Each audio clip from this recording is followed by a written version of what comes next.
अध्यक्ष महोदय, हा बसवेश्वर महाराजांचं स्मारक व्हावं ही साधारण 7 कोटी लोक या देशामध्ये ही त्या ठिकाणी लिंगायत बांधव राहतात आणि त्यांची खूप वर्षापासूनची मागणी आहे। तत्कालीन आमदार कैलासवासी भारतनाना भालके साहेब, आमचे सहकारी मित्र आमदार समाधानदादा अवतडे साहेब हे सातत्याने पाठपुरावा करतायत आणि तत्कालीन पालकमंत्री देखील इथं विजयसिंह देशमुख साहेब इथं उपस्थित आहेत, आमचे सन्माननीय सदस्य यांच्या अध्यक्षतेखाली माझा मंत्री महोदयांना प्रश्न एवढाच आहे की 2014च्या समितीमध्ये पालकमंत्र्यांच्या पहिला प्रस्ताव सादर झाला। मंत्री महोदय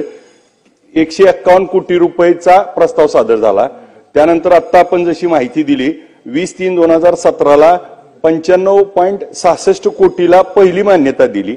परत ती बदलली 2019ला 25 कोटी रुपये त्या प्रस्तावाला, पहिला 151 कोटीचा आला, दुसरा आला 95 कोटी 66 आणि परत आला 25 कोटी। मग यासाठी आंतरराष्ट्रीय स्मारक करायसाठी 25 कोटीनं होणार नाही, तर जो मूळ प्रस्ताव होता 151 कोटीचा त्या प्रस्तावालाच आपण मान्यता देणं आवश्यक आहे। या प्रस्तावामध्ये त्या ठिकाणी आंतरराष्ट्रीय दर्जाचं स्मारक व्हावं, आराखडा तयार करण्यात यावा, त्या ठिकाणी बसव सृष्टी व्हावी, हॉल 300 मीटर उंचीचा 30 मीटर उंचीचा मोठं त्या ठिकाणी स्टॅच्यू व्हावा, ध्यान मंदिर व्हावं, प्रशासकीय इमारत, ऑडिटोरियम, विजल कल्याण मंडप, त्या भव्य पुतळा, ध्यान मंदिर, महात्मा बसवेश्वरांचं चारित्र्यावर असणारं सर्व वाचन तिथं डिजिटल, अशा पद्धतीचा तो प्रस्ताव होता। तर माझी मंत्री महोदयांना विनंती आहे की हा जो कमी झालेला प्रस्ताव आहे तो मूळ प्रस्तावाला मान्यता द्यावी। दुसरा आता मंत्री महोदयांनी सांगितलं तसं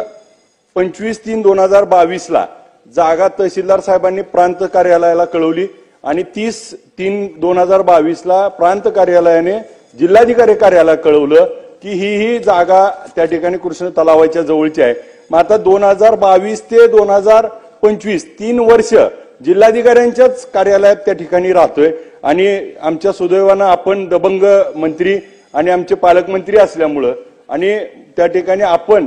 स्वतः जर ह्याच्यामध्ये एक फोन केला तर हा प्रस्ताव लगेचच इथं अधिवेशन संपायच्या आत येईल आणि आपण सांगितलं तर लगेच मंजुरी पण मिळेल। पण त्याच्यासाठी सगळ्यात महत्त्वाची गोष्ट अशी आहे की तत्कालीन पालकमंत्र्यांच्या अध्यक्षतेखाली एक समिती होती ती रद्द झाली, परत जिल्हाधिकाऱ्यांच्या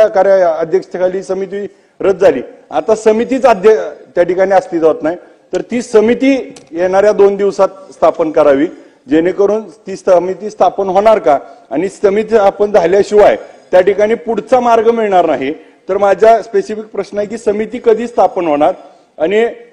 संतोष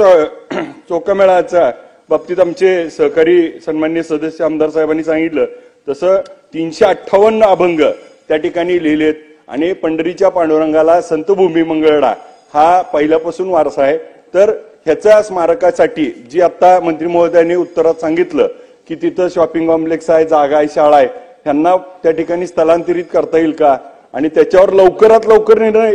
आमदार साहेबांच्या अध्यक्षतेखाली होऊ शकतं आणि आपण त्या ठिकाणी पुढाकार घेतला तर मंत्री महोदय हा होऊ शकतो। आणि 2021 मध्ये पण त्या ठिकाणी भारतनाना भालके साहेब वारल्यानंतर